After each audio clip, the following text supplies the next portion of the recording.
Salut à tous, c'est Natacha, vous êtes sur Improviser votre vie et aujourd'hui nous parlons d'alimentation. Pourquoi parler alimentation alors que ce projet concerne l'improvisation et le développement personnel? C'est très simple, ce projet est fait pour que vous puissiez avoir confiance en vous et que vous repreniez votre vie en main. Vous avez dû le constater, le culte de la minceur est encore bien présent dans notre société, même si le débat est moins présent dans le domaine public depuis ces derniers mois. En effet, dans nos vies surbookées, nous avons du mal à trouver les vraies priorités et à nous concentrer sur l'essentiel. L'alimentation fait partie justement de ces choses que nous laissons de côté et auxquelles nous ne faisons plus vraiment attention. Par facilité, rapidité et des fois coût, nous allons dans des fast-foods, nous mangeons des plats préparés et nous mangeons mal équilibrés et pas du tout variés. Pourtant, recommencer à faire attention à son alimentation et à sa manière de cuisiner peut permettre de gagner en énergie, d'améliorer son rapport avec son corps, d'avoir plus confiance en soi et de se réconcilier avec son image. Je suis le meilleur exemple à vous donner concernant le manque d'intérêt de l'alimentation. Avant que je rencontre mon compagnon, je ne cuisinais absolument pas, je mangeais sur le pouce,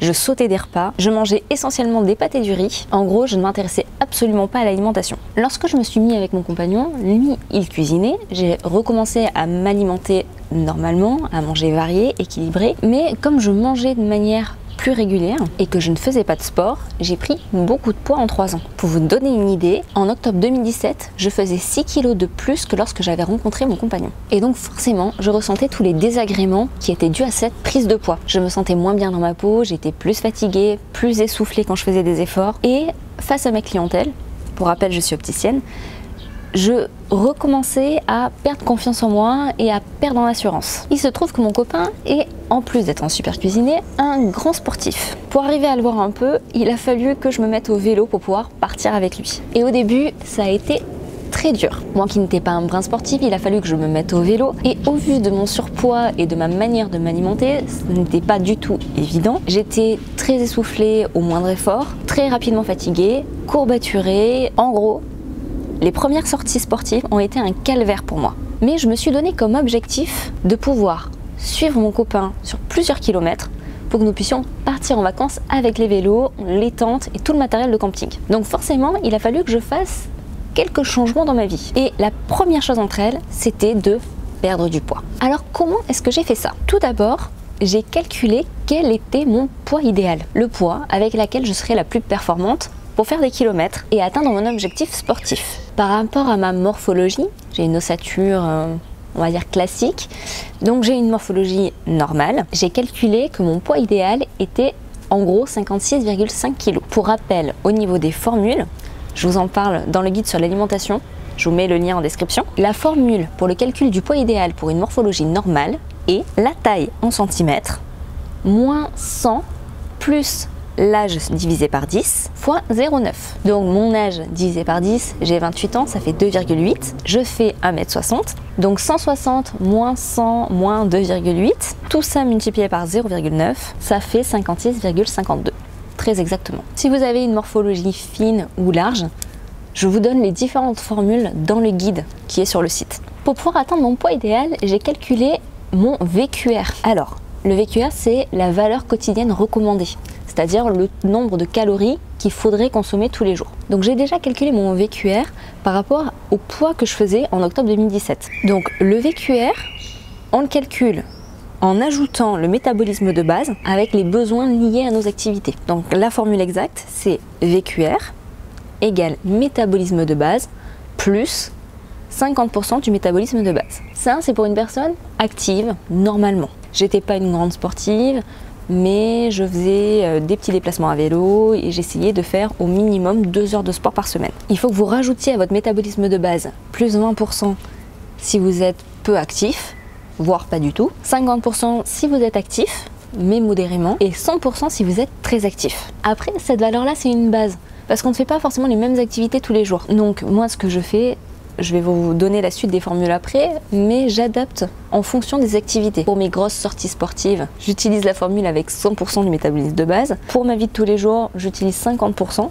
Et après, quand je suis vraiment en période de repos, que je ne travaille pas, que je reste chez moi, là dans ce cas, je ne rajoute que 20% de mon métabolisme de base. Le métabolisme de base, donc c'est le poids fois 25. Ce qui fait que lorsque j'ai calculé mon VQR en octobre 2017, je faisais 64,5 kg. Et donc 64,5 fois 25, ça donne 1612,50.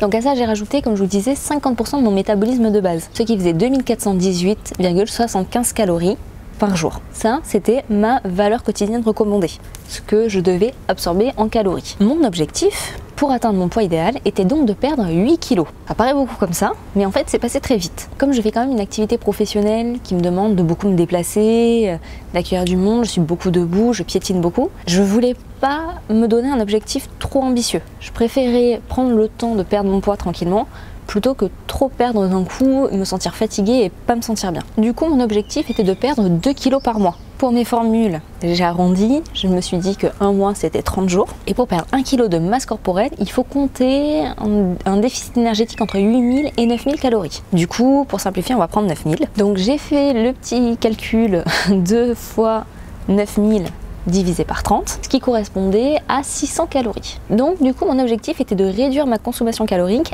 de 600 calories par jour. C'est-à-dire, en récap, pour arrondir 2400 calories, ce qui correspond à 1800 calories par jour. Après, comme je vous disais, j'ai adapté le nombre de calories en fonction de mes activités. Les jours où je ne travaillais pas et où je restais chez moi tranquillement, je consommais entre 1400 et 1600 calories. Et par contre, les jours où je faisais des grosses activités sportives, là, je consommais plutôt entre 2000 et 2200 calories. Et grâce à ça, j'ai pu perdre mes 8 kilos, qui était mon objectif, en un petit peu moins de 6 mois.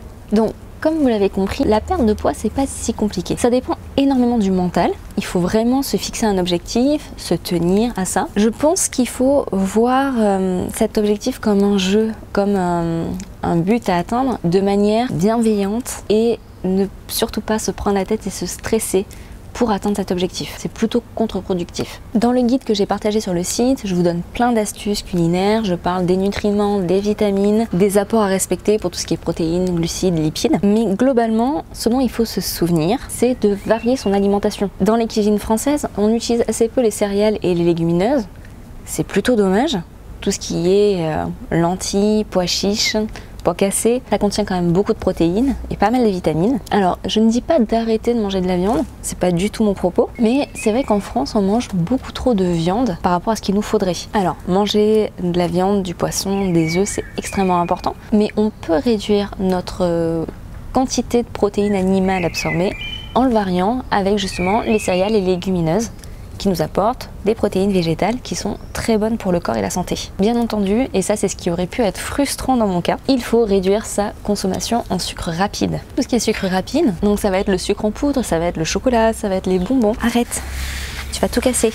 Tout ça est très utile pour gagner en énergie, avant une activité sportive par exemple, mais si cette énergie n'est pas bien utilisée, en fait elle va carrément se transformer en graisse, ce qui est contre-productif. Après il y a des petites astuces à avoir, par exemple manger plus de laitage et plus d'aliments contenant des fibres, parce que ça va apporter une sensation de satiété qui va être plus importante, plus rapide. Manger plus lentement, se masser le ventre pour aider à la digestion. Ce qui marche bien aussi, c'est le jus de citron à jeun le matin. Donc vous pressez un demi-citron dans un grand verre d'eau tiède. Un petit peu dur au début, mais après ça rentre dans vos habitudes. Vous allez vite apprécier le rendu sur votre corps. Le jus de citron va permettre de nettoyer le foie, ça va vous dynamiser et ça va permettre de brûler les graisses. Donc c'est quand même un point positif. Après, il s'agit surtout de ne pas se prendre la tête, d'être bienveillant, d'écouter son corps, de manger uniquement lorsqu'on le souhaite, de prendre son temps, de faire attention lorsqu'on mange et de ne pas regarder la télévision ou lire des articles ou faire n'importe quoi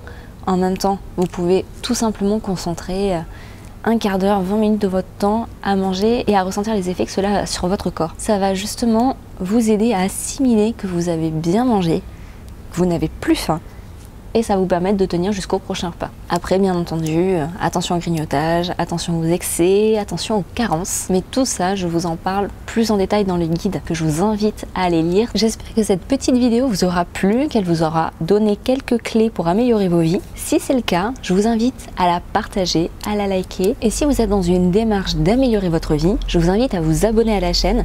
J'y partage régulièrement des astuces qui pourront améliorer votre bien-être au quotidien. À bientôt pour une prochaine vidéo. Salut!